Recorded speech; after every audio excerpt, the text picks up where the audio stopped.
In this video, what we're going to do is we're going to map out the exact strategy that practice owners need to take in order to go from a startup clinic all the way to removing themselves from practice, from being a provider. So before we get into that, we just need to understand that most providers need to go through a couple levels here, process to go from being a producer. So these are the individuals that are going to be treating patients. So you're going to start at the producer level, and then what's going to happen here is you need to then go into the unifier level. Okay, so the unification. So what does that actually mean? So producers, they're the ones that are actually going to be treating patients, right? And most of us do that. We start our practice, we go ahead, we start treating patients. We have to learn how to actually provide the service that we want other people to provide. So we have to put in some hours here. We have to put in some treatment time. We need to know exactly like how do we get a lead to go ahead and become a new patient? How do we get a new patient to make it to the progress summary? How do we get a progress summary to go ahead and graduate successfully? And then how do we get a graduation to become a new patient again? And then how do we get a new patient to give word of mouth referrals, right? There's a process here that we have to be able to get our patients through to have a personal, a raving fan, and a physical transformation. And this is what happens here, right? So every owner has to become a producer. This is the whole cliche. You're working in the business instead of on the business, right? And I get it, like everybody wants to work on the business, but I'm here to tell you, you can't work on the business when you have no clue how the business actually runs. So that's why we have to spend some time here as a producer, and then we have to we start removing ourselves from treatment to become a unifier. And unifier, this is just a fancy word for saying manager. These are the individuals like, yeah, you're a PT here, but guess what? You're a clinical director here, right? So you go from PT to clinical director. Now all of a sudden you learn how to run meetings, and you learn how to do performance reviews, and you learn how to set the culture and the tone for the company. This is what happens here. You also learn how to make sure we do, right, simple scales, fancy fails. So we want to make sure that we simplify a lot of our systems, and that happens here so that we can then move to the next level here, which is where we're going to become the communicator. So communication, right? These are the individuals now that you're going to start to get out there, because you have all this staff now, you have all these providers. You need to make sure that you're like that rainmaker, right? You're bringing in leads, right? You're also making sure that you have leads and you have networking and you have referral sources, you have all this stuff, you're communicating, right? Then the next thing that we're going to do is at this level here, you're then going to be either called an investor, right? Or imagination. So innovator, right? Investor, innovator, these are the individuals that have big ideas. You come up with different frameworks, and this is where we're gonna get you guys to be able to start opening up more locations, and we're gonna be able to do what I like to call is G&D. We're gonna get that later, a little bit later, but these are the 4 levels that an owner is gonna need to go through to become that rehab CEO. For the first one, you gotta be a producer. The second one you're going to do is you're gonna become a clinical director, right? A manager, you gotta learn how to manage people. So then what you're gonna do is you're gonna actually hire a clinical director to replace you.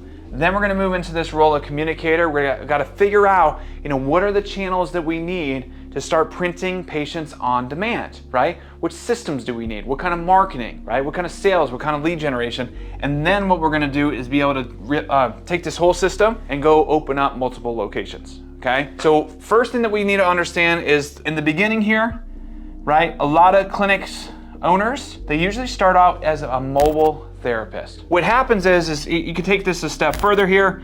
They're a student physical therapist or a DPT, right? And then all of a sudden they go ahead and they get their LLC and they start a job. They start owning their own business. And they could either do mobile, they could either do subleasing. So we look at sublease, and then they could eventually, what I like to call practice launch. Right? So practice launch, so they launch their own location. So they have 3 different options here. So some owners, what they do is they're like, well, I don't have a lot of money, but I want to start my business, right? I want that time freedom. Like, what do I do? And it's like, I don't want all this overhead. So I want a little bit more freedom. So they just go ahead and get their LLC, right? Maybe they start taking Medicare, right? Maybe they do out of network, maybe do a little cash, mobile therapy. Now this isn't Medicare Part A, right? So we're not talking about Part A. We're not doing any Oasis or anything like that. We're talking about Part B, right? So all it is just we're doing kind of like that outpatient that you would do, Medicare Part B, just doing it in the home, right? The location is the only thing that changes, and you're doing more Medicare Part B for mobile. Now, these individuals, I'm already telling you, we have many people that come into the practice, mobile therapists, they start to get a little burnt out. They're driving around all over the creation, especially sometimes some of our women therapists are like, I don't really feel super comfortable going into people's homes, driving around all the time. A lot of our guys are like, I was driving around, I was eating fast food. It was just like, because I know when I had, when I was doing mobile, like I was driving around all over the creation, but I was in rough shape. So I was like stopping, eating fast food, going to people's house. It was a mess, right? So ultimately mobile, the other thing that starts to happen is most people that are doing Medicare Part B, they're only able to do about 4 to 5 sessions per day, which is about, so if you take those numbers, it's about 20 to 25 visits per week, and at about $100 to $120, right? There's not much there. You're driving around all over the creation. You're kind of treating yourself as an LLC. You're 1099, self-employed kind of thing, right? You got a ton of self-employment taxes just to be able to make around like 10 grand a week or 10 grand a month. There's not a ton there, and people get burnt out in mobile. So not saying you can't do mobile. We have plenty of owners that grow their mobile business. They have numerous providers right now. They're fully removed and they have a really nice mobile setup. You can definitely do it. However, some people lean in and they say, well, maybe it's time for me to get off the road and into a sublease. And these are the owners right now that they're opening up inside of a gym, independent living facility. They have assisted living facility. Maybe they're inside of country clubs. They're inside of medical arts buildings, right? They're inside of other medical practices. So MPs, so they're subleasing. Now, subleasing means, and people get this confused, is that like, hey, you have a main lease, right? So someone actually has a lease and you are just gonna go down here and rent a little place of this lease. So this lease might be $2,000 and you're like, well, hey, let me rent a couple square footage here and I'm gonna pay you $500 for one room, okay? So now they're paying $2,000 and then you're paying this person the extra $500. So they're technically paying $1,500 and you're splitting the lease with them, so you're subleasing. But here's the thing about subleasing. If you don't control the environment, you don't control your business, right? So it's one of those things that we have a lot of practices owners right now that they're operating inside of a gym, but patients don't want to come to the gym because they don't like the gym owner. So it's one of those things, it's just like, oh, I had a patient, they wanted to come, they were gonna buy a package, but they didn't like where I went. They didn't like that it was a CrossFit gym, right? It's a Medicare patient. They didn't want to come to a CrossFit gym. Okay.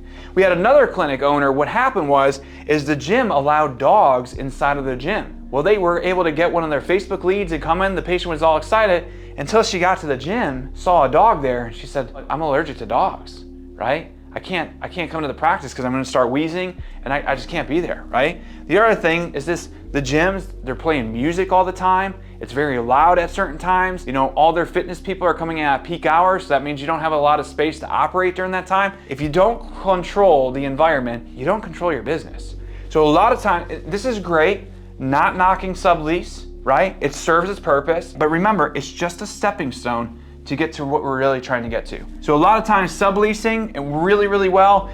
Some owners here, they're doing around 3 months all the way up to like, maybe 18 months inside of a sublease, depending on how long it takes to get going. The other thing that I like about subleasing is now all of a sudden we can do like 40 slots a week, 60 slots a week, 70 slots a week. We could do more volume here. So automatically going from mobile into a sublease, a lot of times owners go from like 8 to 12K, depending on how much they're doing from the mobile. So they get all the way up into like 18 to 22K doing a sublease, right? Assuming they're full and stuff like that. Now the problem with subleasing is that a lot of times, I'm not harping on subleasing here, but a lot of times what happens is you have a lot of clinical hours and then you have admin hours. So you got admin, you got clinical. So when your admin time goes up, your clinic side goes down, meaning you got admin tasks and then you start losing money. And then you start to go like, well, no, I gotta come over here and I gotta start working with patients. And then your clinic side starts going up, but then your admin side going down, and you're just playing this weird thing. And most individuals in a sublease, they start to get a little frustrated and overwhelmed at about 20 visits per week. So 20 visits per week, what that typically does is you start to make around like 8 to 10 grand. And then that's where we have to start looking at a remote admin or maybe a current admin, whatever that looks like. Right? So we'll talk about that a little bit later, but we need some kind of help here. So once we're able to get this thing up and running, because we need to make sure that these owners are full and we're not working part-time in a sublease station. We have to be able to work full-time, generate enough revenue for enough period of time so that we now have a reserve to then go ahead and launch your own clinic. Now, the common misconception about launching your own clinic is you're like, oh my gosh, like, you know, how much is this gonna be? It's gonna be build out cost. You know, I gotta do first month, I gotta do second month, I gotta pay all this lease. I got now on the hook for utilities, I gotta get all this equipment. It's really not that bad, guys. You're just talking yourself out of having a really good opportunity here. That's why we're gonna use the subleasing or mobile. You're gonna be able to set up an opportunity reserve. You're gonna have money being funneled into that. And then everything that we just mentioned here, I'm telling you right now, it's super negotiable. We got people right now, I think we had one individual recently who got $75K to do their own build out, include it in the release. We got people doing rent abatements. They get the first 3 or 4 months free so they could get off the ground. A lot of wiggle room here, especially because you're medical. There's a lot of commercial real estate out there that want to have a medical provider inside of their facility. They love it. Medical is great because there's longevity to it. There's not gonna be huge client turnover. It's not like having like a smoke shop or a vape store or, you know, some of these different businesses that are out there. People love medical, okay? So the other thing that medical does is it attracts other tenants, and that's why they wanna give you a good deal. So there's a lot of wiggle room here when it comes to launching your clinic. So without going into detail, we're gonna launch your clinic here. You're gonna have a nice grand opening. We do grand opening, soft opening. We get this provider here, full. So now at this level, you're gonna have the owner, and then you're gonna have an office manager, right? That's your best friend, because we need you to treat, and we need your office manager to take care of all the admin stuff, calling your leads, doing follow-up, over-the-counter collections. And this isn't virtual, right? I know a lot of people try to go cheap and hire cheap virtual labor and stuff like that. This is an in-person person, okay? Just to be very clear there. So this is in person. They work at your office. It's you and them. Really, really key here. So then ultimately what we're gonna do is there's a couple of different levels here, right? So when we start to look at these levels,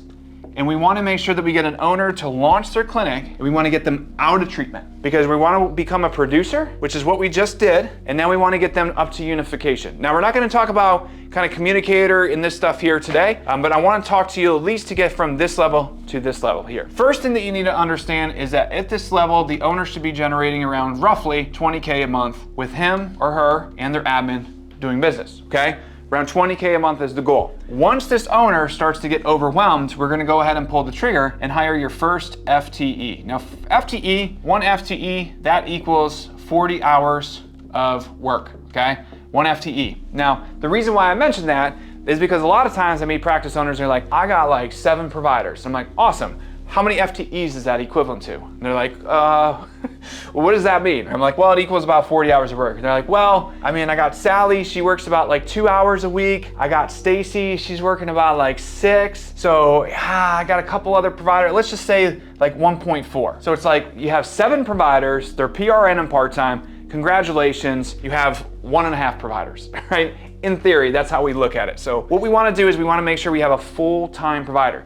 This isn't a knock right now, because again, guys, I'm showing you the strategy, the quickest way to get an owner to be able to start their business, generate enough revenue and profit to be able to get out of treatment, to then put their focus on other vehicles and opportunities. That's what we're talking about here. So if some people are there and they're like, well, I love my part-times, that's fine, totally fine. But I wanna just let you guys, the fastest path to cash, right, and the fastest path to freedom is to follow this blueprint. So we got 1 FTE is what we're gonna hire. This FTE here is to cover your payments. So now we got 20K coming in from the owner. We now have 40K coming in total from the owner plus first FTE once everybody gets full here. Now when we call it full, what we're talking about is 86% efficiency. We'll talk about that on another video, but 86% efficiency is how we set up our companies. That's why we could say with predictability that we know when someone comes in, they can hit these numbers because we set them up to hit these numbers and have a 14% no-show, cancel, and open rate. Imagine running your business where you have a 65% operating expense, 15% reserve, 20% profit, and you're only operating at 86% efficiency, right? That's how we're setting up our clinics, no matter what your reimbursement per visit is. Pretty cool. So the other thing though here is when they hire your first provider, they're gonna cover the majority of your payments. That's what they're set up to do. That's why a lot of times what happens when an owner comes in and they have a second provider and they never hired an admin, this person here is not full, the owner's kind of inundated and they're not making money. Well, of course they're not making money. We know that this first provider is just supposed to cover your payments, right? We know that. The real fun is what happens afterwards. We go into the next one here is we hire a second FTE, and this is where owners are making their profit. So if you have the owner here, 20K, we got 40K to the first FTE, and now we're gonna add an additional 20K. Now all of a sudden we have 3 providers working in this facility making $60,000 a month. We have numerous people inside of our program. We just tell them to borrow our belief, right? They're like, I'm not making money here. Like, why should I hire? I'm not making money. And I'm like, listen, just borrow my belief, right? So as soon as you're able to get from here to here, you add 60, but guess what? You only have to cover their expenses, but the rest goes into your pocket because you already paid for the admin with your money. Right? You're already paying for the provider and the overhead and everything with that provider. Now all of a sudden you just have to cover their expenses, and that extra 14K there goes to you. So now all of a sudden we have profit, we have payments covered. Now what we do here is we get a 3rd FTE in here, right? We're gonna hire a 3rd FTE. Now this person here, what they do is they add a level of protection. So at this level, this is where we start to get the owner out of treatment. So what we're going to do here is you're gonna have the owner schedule, you're gonna have this person schedule. The owner's gonna be full. This person comes in, they're gonna start taking over the owner's schedule.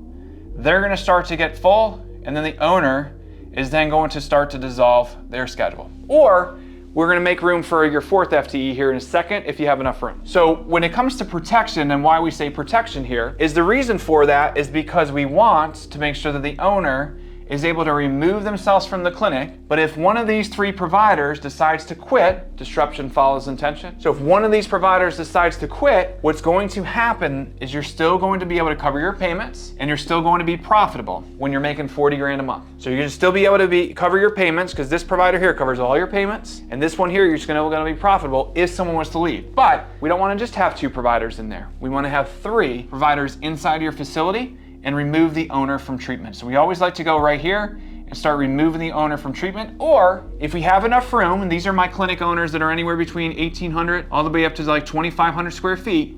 So if you have enough room inside of your practice, then you could go ahead and pull the trigger and get that 1 more FTE in there, right? So now you got FTE number 4, and this is prosperity. And the really, really cool part about this is all the revenue you make, that extra 20K. So now if you're doing the math at home, 1, 2, 3, 4, you got 4 FTEs, times 20K, now all of a sudden you're doing $80,000 a month. Now you're a $1 million business, 83,333, right? And all the money that you make here, that 20 grand, now you're doing over 20K a month in profit and reserves. Out of that $80,000, that's all money you can now utilize to go and invest into other practices, open up multiple clinics. This is the key, and a lot of times, we're gonna talk about it in a little bit, why owners get stuck, but understanding that this level right here, when you go through this, and you're able to get to here, you're fully out of treatment, right? You go from producer to unifier.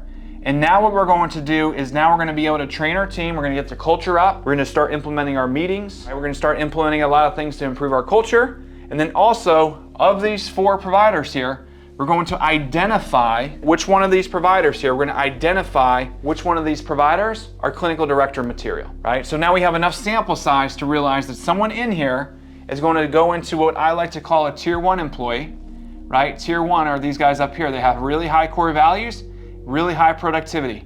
So which one of these providers, doesn't have to be your first one, right? It could be your 3rd, it could be your 2nd, it could be your 4th. Which one of these guys are showing up and they're leading the other providers? And that's who we're gonna go ahead and promote and to replace you. And that is how we're gonna be able to go and do our practice launch here, okay?